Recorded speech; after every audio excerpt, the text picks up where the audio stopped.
Foot a little too high. Dalsgaard. Good defensive header, combination of Jedinak and Sainsbury there. Both of them doing the job. Just haven't really started to go.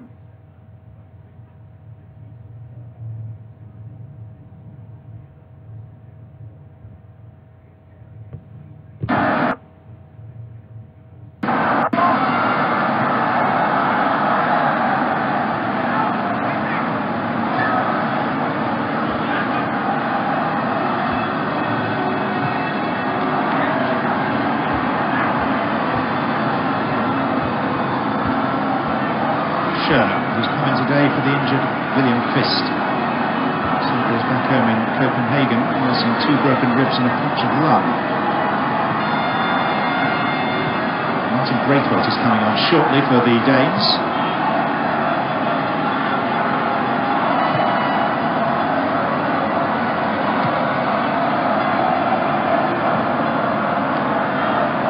Ericsson, Delaney.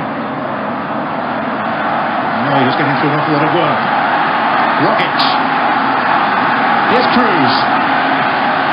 Australians rising from their seats in the stands.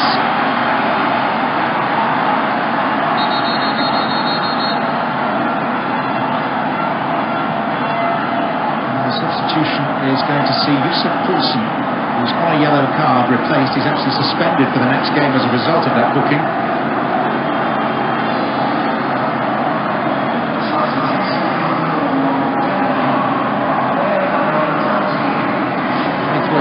To supporters of Middlesbrough. He's been on loan at Bordeaux the latter part of the season.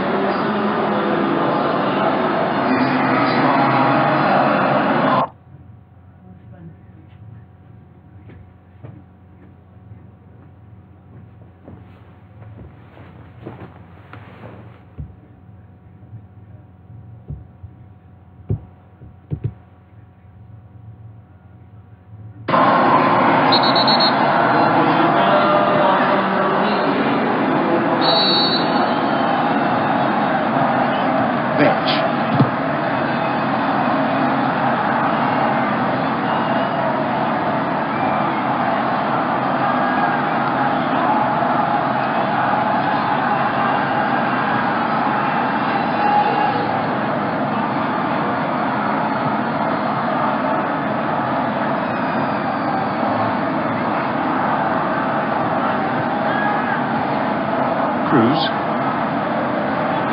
Moore.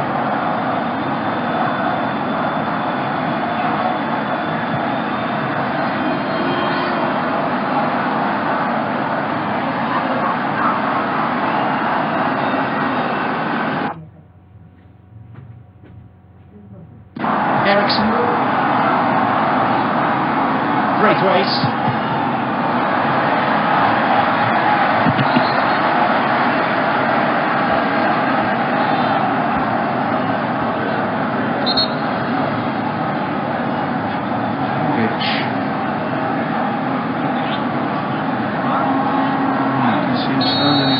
There, a painful one.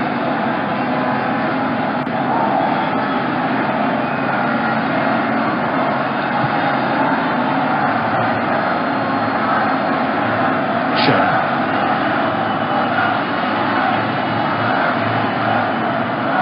Offside have yet to find their second half beat.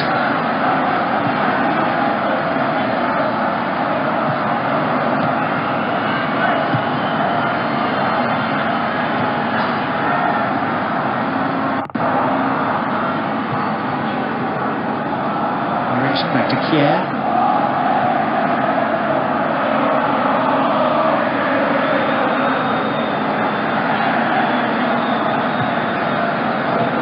Struger Larsen.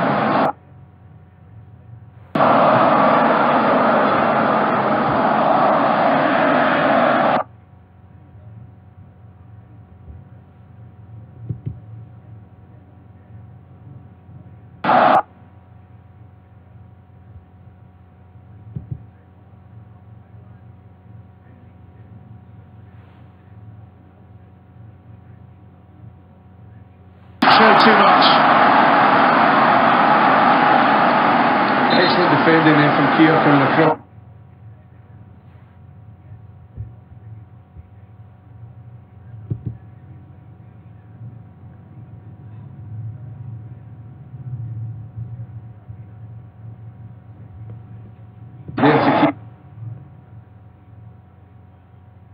There's Kier, good defending.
Certainly playing at a good level and a good standard, that's for sure.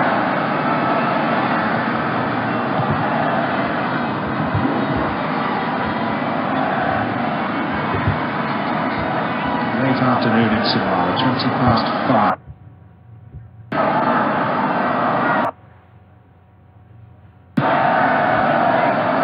Good impression here, and a bit of a trauma back home with the captain of their famous cricket team suspended for a year.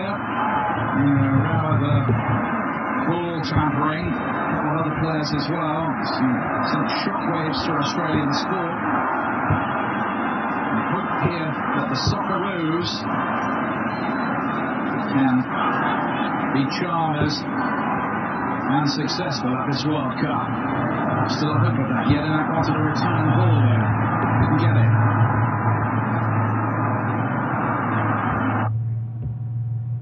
Since coming onto the field, he's won the ball back for Denmark and he's continued his run. He takes possession from Jorgensen, slides it back in through towards Jorgensen, who would have a nice run into the penalty area in the inside left channel. There was too much on the pass, but Jorgensen goes down towards the corner flag and retrieves it. Sisto into Braithwaite for first touch, and in the end it's a goal kick via the clearance back off Braithwaite by Sainsbury. But that's why Christian Eriksen is so vital to this and any team he would play. And Braithwaite getting on the half turn, probably about 40 yards from goal. He's got Jakob Jorgensen, to the left. He's got Sisto running to the right. He's got options. He's got time to play them both through, and he overhits his pass and sends Jorgensen all the way out to the corner flag. If that's Eriksen on the ball, he's through on goal. He's given Jorgensen a one-touch finish. Never mind having to take it into his path. And you know, they need to get Eriksen in that position as often as they can. Australia in possession. Jedinak spins on the centre spot virtually. He was looking for Cruz down the left-hand side. Dalsgaard was alert, heads it out for a throw, but here comes Rogic on the left corner of the penalty area, into Nabut on the edge, couldn't get his shot away. It was a good challenge by Delaney, and here's Christian Eriksen trying to calm things down for the Danes. Of course, who have France in their final game. Schöne. Braithwaite on the right-hand side. Sisto offering his support on the touchline. Back it goes to Schöne. Christian Eriksen just seeking those pockets of space that we are so used to seeing him in a Tottenham shirt. He hasn't had a huge influence on the game, I suppose, as you're not really when one of the main tactics is to go diagonal and long. Delaney into Sisto. This is a better build and play by the Danes, but it's Jorgensen with an awkward-looking touch, and Australia able to get the ball clear, but it'll fall here to Dalsgaard on the right-hand side. Well, for 15 minutes, Eriksen was pulling the strings. He was everywhere for Denmark, but Jedinak and Moy have just dropped so deep. There's no space in between their midfield and defence to get on the ball. He's having to drop deep the other side of Moy and Jedinak to try and pull the strings where he is now. Here he is now on the ball. He rolls it to the to his right-hand side to Sisto. He's so quick, his feet are a blur when he produces one of his tricks. Still with Denmark, and it's Eriksen's ball down the left channel towards Jorgensen. That's intercepted again, and Australia could bring the ball clear. Well, as an Australian team, you know, you'd much rather have Eriksen playing the other side of the midfield, so you've got two banks of what used to be four. To have him play through all of that, you know, as I said, in the first 10 minutes he was behind Moy and Jedinak. They couldn't tell where he was getting on the ball on the half turn, and Denmark looked really dangerous because of it, but Australia have done well since then. Rogic approaching the penalty area. Moyes making a lung-busting run to his left-hand side, but he delayed the pass too long. He was thinking about a shot. That wasn't on, and by the time he rolled it out to Moy, it was well defended by Dalsgaard. But it's still with Australia, 20 yards outside the penalty area. Rogic again. Will it open up for a shot again? No, he's closed down by Schörner and Delaney, those two hard-working central midfielders for Denmark. Here's Moy, cross takes a deflection up towards Nabut. It's palmed out by Schmeichel. The shot comes in, or it's a cross shot from Leckie to the back post. Cruz was there, but the defender Dalsgaard got there first and puts it behind for a... On his left foot, curling out of the way from Schmeichel, and Schmeichel's come out all the way to the very far corner of his 6-yard box to try and get a hand on it. He does take it off the tip of Nabut's head, who may have had a shot on goal. It fell to Leckie, who fired it across, but there was only a Danish player in there to be able to kick it out for a corner. And it then went through Schmeichel's legs, didn't it? Robbie Cruz has been brought off here for Australia, and the youngster Azani will come on, and Andreas Cornelius is on, the former Cardiff City player, to add some height up top for them. But again, it doesn't matter what angle the ball seems to be coming into the penalty area from the Australian attacks. They are causing problems, whether it's from deep crosses like that one or really wide areas. Aaron Moy with the corner kick from the Australian right, and it goes to the edge of the 6-yard box. Cornelius with his first contribution. It's a defensive header clear. Falls here to Behic, and he was looking to feed it back to Aaron Moy down the right-hand side. Apologises as the ball sails out of play. Well, first half we were talking about how effective Denmark were as an attacking force. They were mixing up their play. They were coming short and getting Eriksen on the ball. They were knocking it over the top, and Australia really struggled to keep up with that opening half hour. I couldn't figure out how Australia were going to affect the game, but this second half has been a reversal of roles. The Danes can't really string enough passes together. Eriksen's giving it away a little bit cheaply, and the Australian team on the counter-attack and getting into wide areas look like scoring this next goal at the moment. Jorgensen is the man who made way for Andreas Cornelius, and there's an energy about Australia, and they're asking plenty of questions here. There is, but you know, I think we got Rogic in a very good position moments before that cross by Moy. But he was in that number 10 position, and he is a big guy, he is very tall, but he seemed to amble towards the edge of the penalty area, and Moy made a great overlap and run, but the ball was so slow that it gave Dalsgaard a chance to get a foot in and block it, and that was a great opportunity through the middle that Australia passed up again. Here's Leckie inside the Denmark half, right-hand side, Jedinak.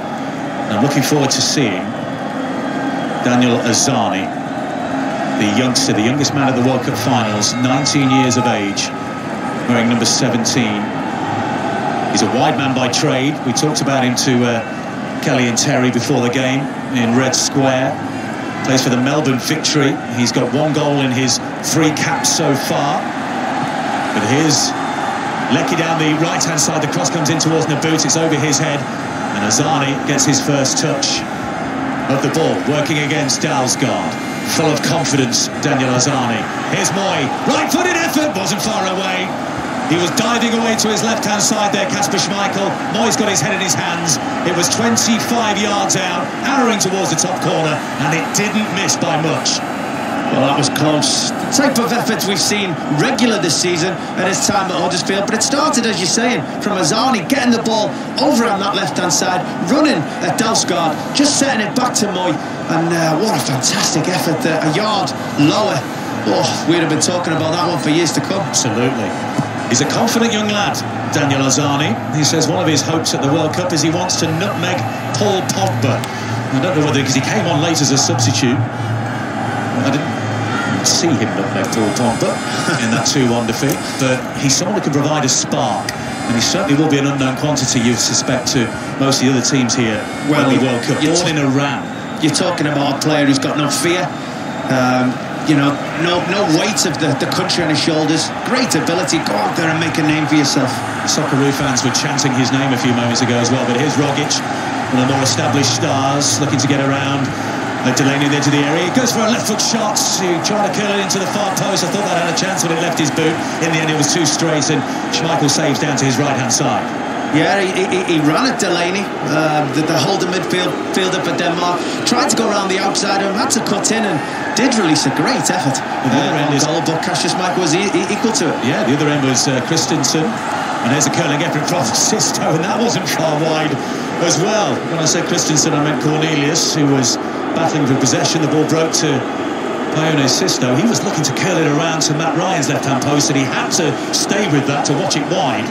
Well, very similar efforts at both ends of the field. It was, as you said, it was Sisto on this occasion with his right foot trying to bend it into that far corner, just like Rodic tried on his left foot moments ago. Unfortunately for Sisto, that one was just a touch wide. There was a little tussle between Sainsbury and Cornelius right inside the area, on the corner of the area, and Sainsbury has definitely got hold of Cornelius' shirt and dragged him down. Cornelius immediately appealed for the foul, but play is back underway, and there doesn't appear to be any further action taken for that. Well, the referee couldn't have been any closer. He was so well positioned, right up behind play, obviously determined that it wasn't. And problem here for Naboot, who's clutching his right shoulder. He looks to be in a great deal of pain, and he's just looked at the bench and just wagged his finger as if to say no.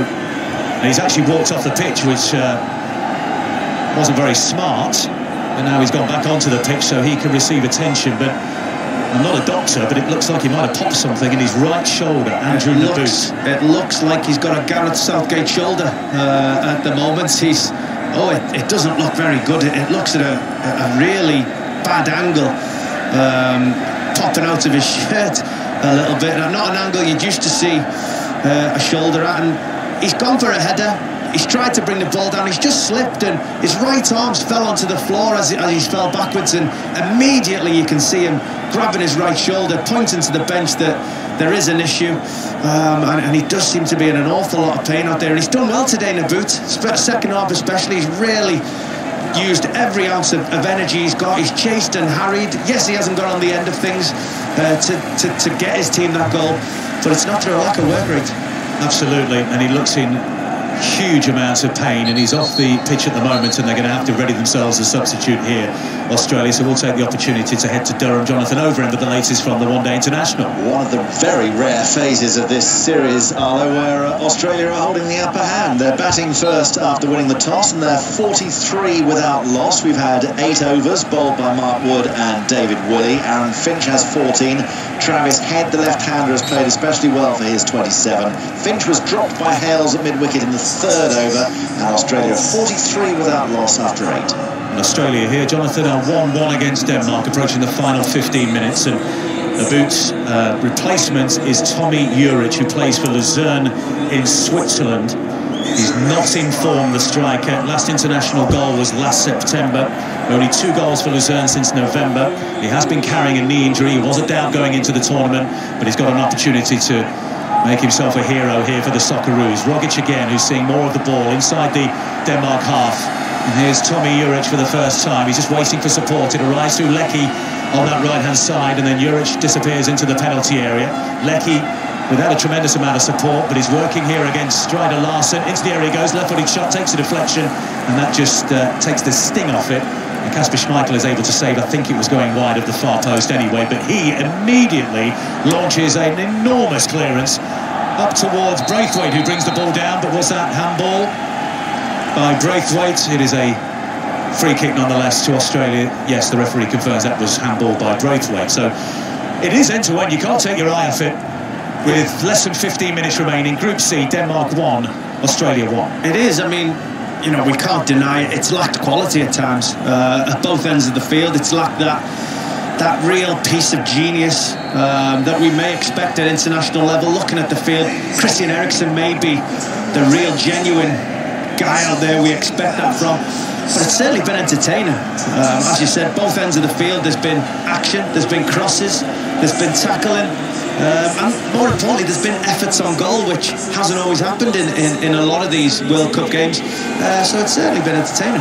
It's Australia's 4th successive World Cup, their 5th in total. They had a 32-year gap between 74 and qualifying again in 2006. Once again, not the most fluid of balls from Christian Eriksen, but Sisto is able to check back and take possession, and then his return towards Eriksen is intercepted by Rogic, who looks full of running and full of energy. And here's Tommy Juric towards the edge of the Denmark penalty area on the Australia right. He's now facing the touchline. Sisto got a challenge in, but it's found Josh Risdon, the right back. Here's Jedinak, now 33 years of age, Mile Jedinak. Sainsbury, the centre-back, rolls it to his partner Milligan. Across the line it goes, out to the left-back Behic. Down the line he goes to Lecky, who's switched flanks momentarily. But it's out to play for a Denmark throw. As we approach the final 10 minutes, is there a winner in this game in Samara for either side? Sainsbury facing his own goal, launches a back pass to Matt Ryan, who played all 3 group games, conceding 9 goals in Brazil 2014. He conceded a really soft goal to Memphis Depay, which cost Australia perhaps a point. Said it was the hardest few days of his life, but he's bounced back. Went to Belgian football, earned himself a move to Brighton, and had a terrific first season in the Premier League. Played every minute in the Premier League for the Seagulls, who had themselves an excellent season, finishing 7 points clear of the bottom 3. It's back with Ryan again, on the edge of his own penalty area, ball at his feet.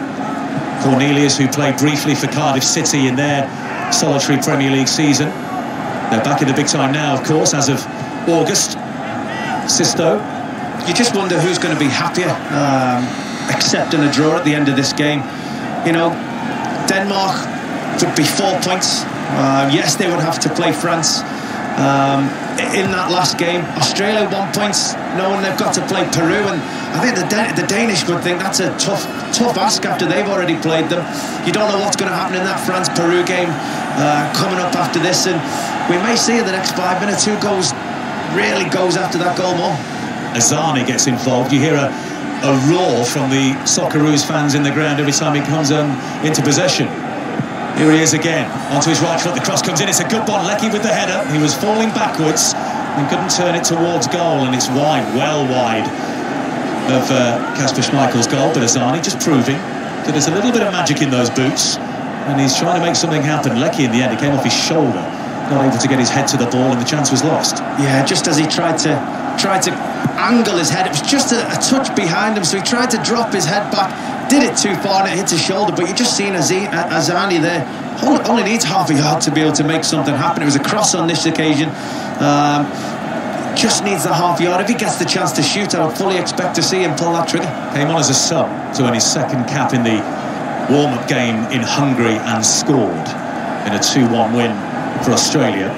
Sisto, he's fired that almost directly into the midriff of Cornelius, who couldn't deal with it on the left-hand side of the penalty area, and Matt Ryan is happy to let the ball go out for a goal kick. So, 80th minute, Denmark won through Christian Eriksen early in the first half. Australia won, VAR intervening to award a penalty kick for a handball by Paulsen, who's subsequently been substituted. He got a yellow card as well.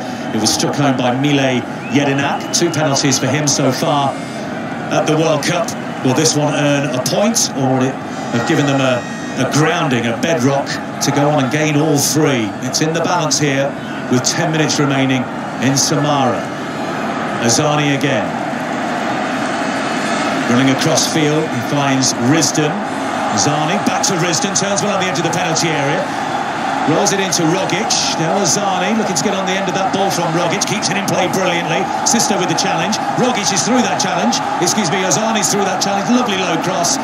It was too much for Kasper Schmeichel to handle, but there was nobody there. And once again, Azani's making things happen. Super skill on the byline to get through. Sisto, lovely low cross in, but nobody could tuck it home. Well, Azani looks every bit the player that's been talked about as being a next World Cup star. He's come on, and I mentioned for probably 75 minutes of this game that Australia lack any real quality in that number 10 area to get turned, to dribble, to make something happen, and Azani looks like the man who's able to do that. His skill, his awareness. He just dropped the shoulder there to Sisto on the line with relatively no space. He beat him on the outside down the byline, fired it across, and Kasper Schmeichel just managed to get fingertips to it to make sure that I think it was Leckie couldn't tap it in at the back post. Well, we won't see Tim Cahill today. Jackson Irvine of Hull City comes on for Rogic to provide a bit of energy in the centre of the park, although Rogic had a terrific last 10 minutes setting up counter-attacks, but his day is done. And we're down to the last 8.5 minutes.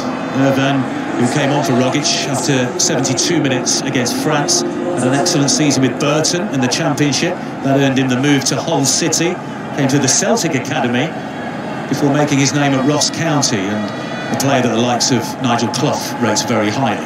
Yes, and he'd done okay today, Rogic, when he was able to move that ball into wide areas, but for the last 10 minutes when Australia have been getting the ball into the wide areas where they've been affecting the game, as the cross has been coming into the penalty area, Rogic hasn't been able to make it. He looks a little bit leggy at the moment. Cornelius with the header off the end of another diagonal into the penalty area. No power on it, easy for Matt Ryan.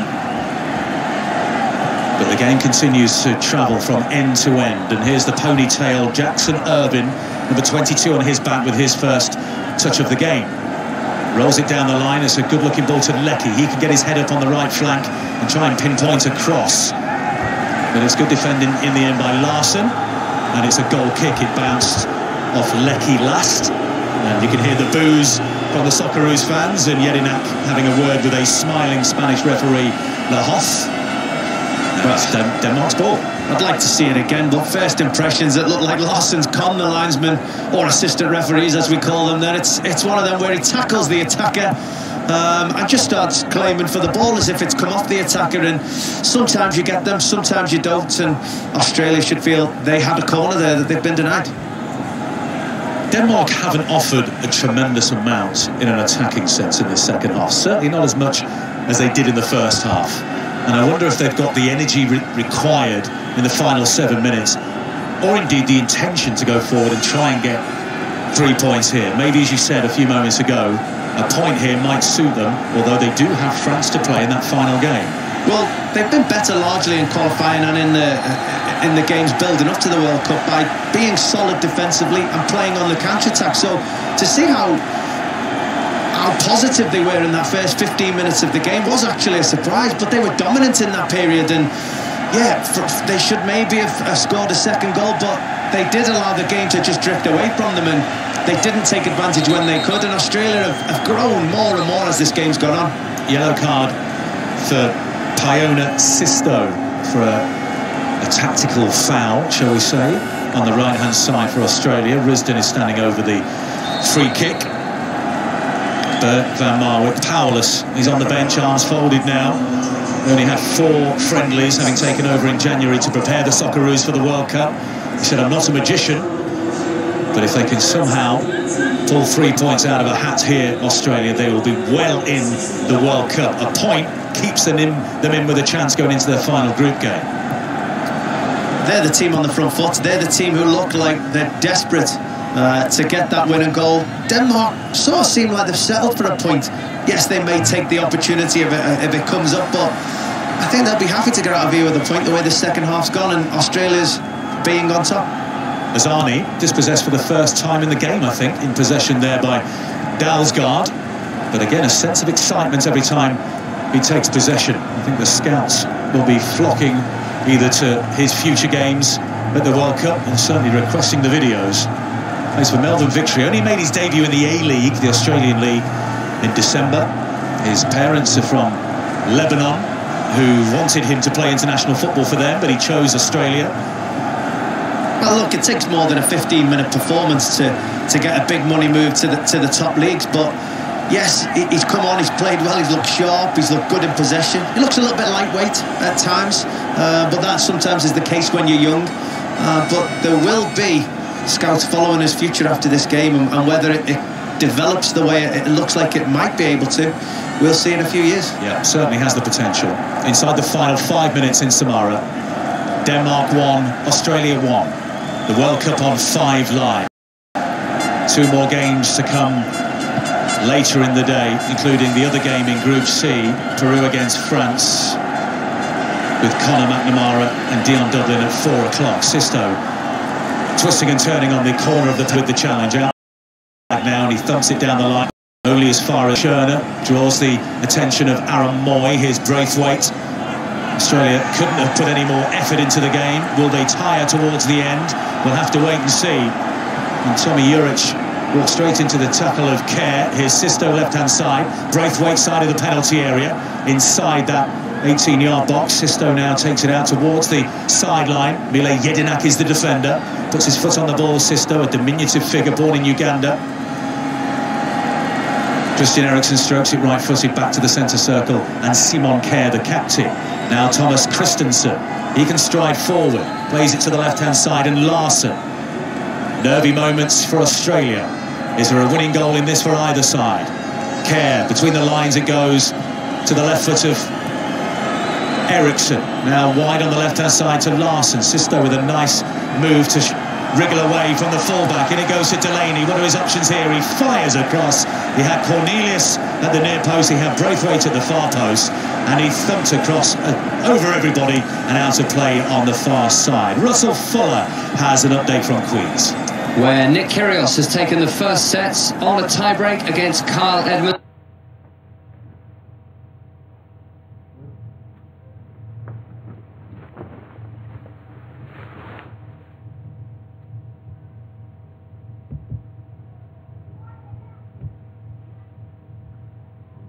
He won it by 7 points to 3. It was a quick fire set, just 39 minutes in total.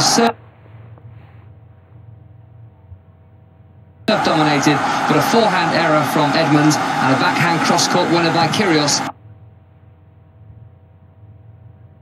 gave the Australian the set. Azani with the shot. It's repelled by Schmeichel. It was an excellent save. It was hammering from an angle towards the corner. There goes the cross. Leckie with the volley, and it's a flying Schmeichel away to his right-hand side, who makes the save. He volleyed it into the ground. It came up. It was heading into the goal, but Schmeichel had to intervene. 2 great bits of play again by Australia, again coming in the wide areas, and Azani the first time cutting into onto that right hand, onto his right foot, opening his body out.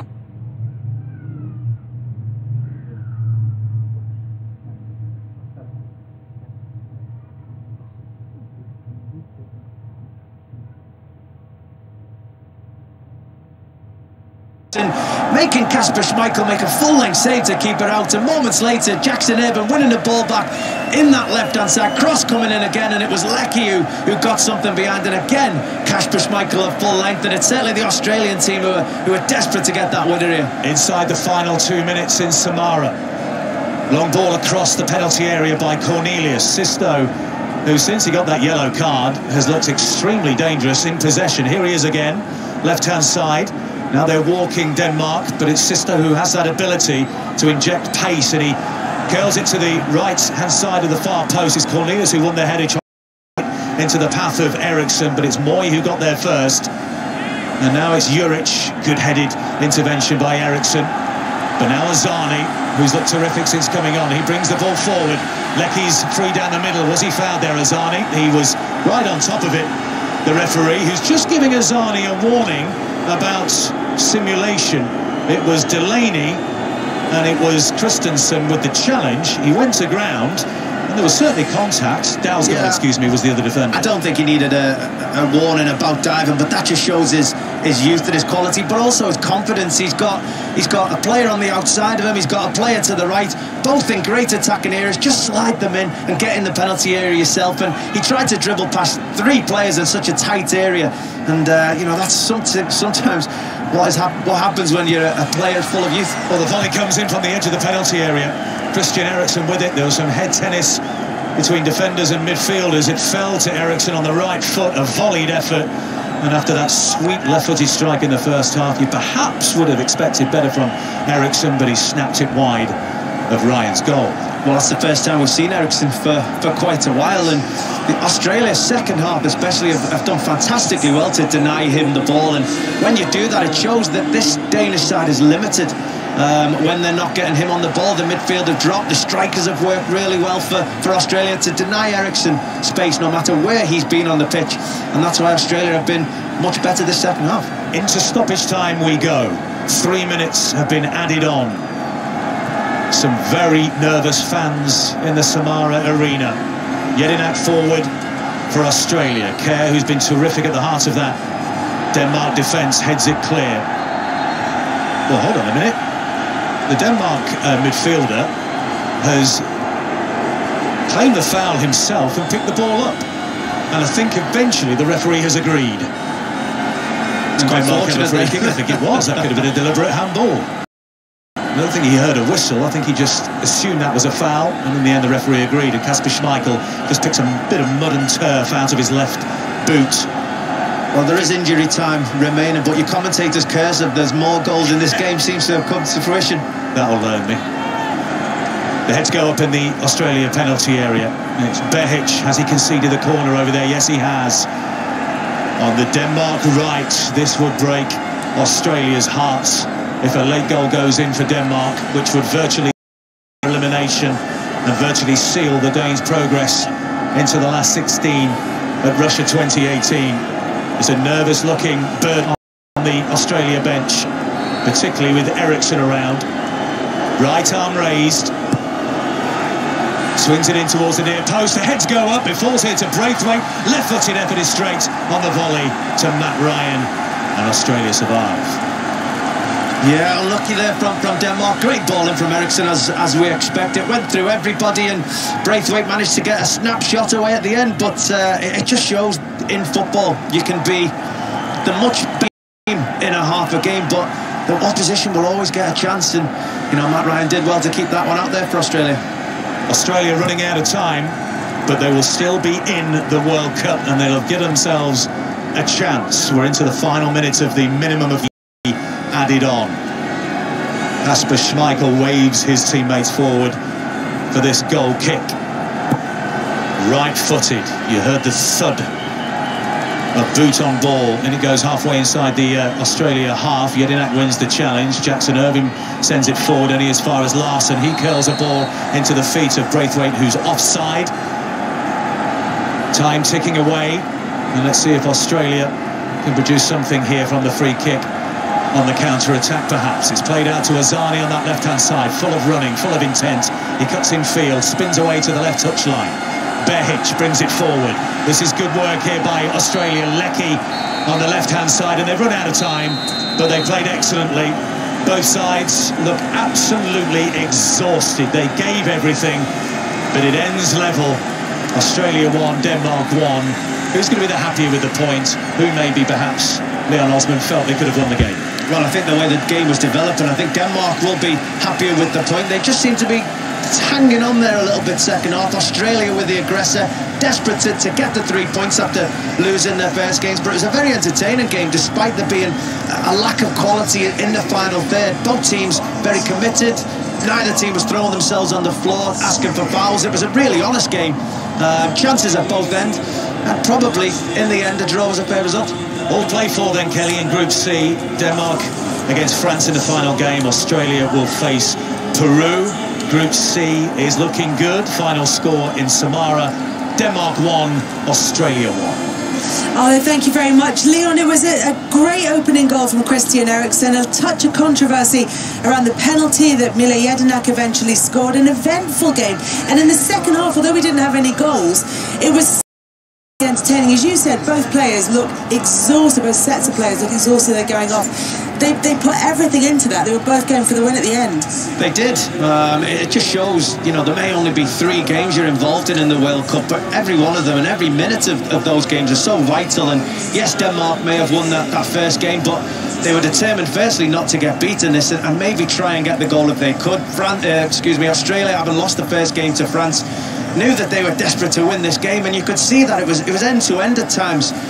chances at both ends. Yes, in certain areas of the field there was a distinct lack of quality. Chances were created more through energy rather than brilliance. But that didn't take anything away from the game and being a good watch. Terry, Australia had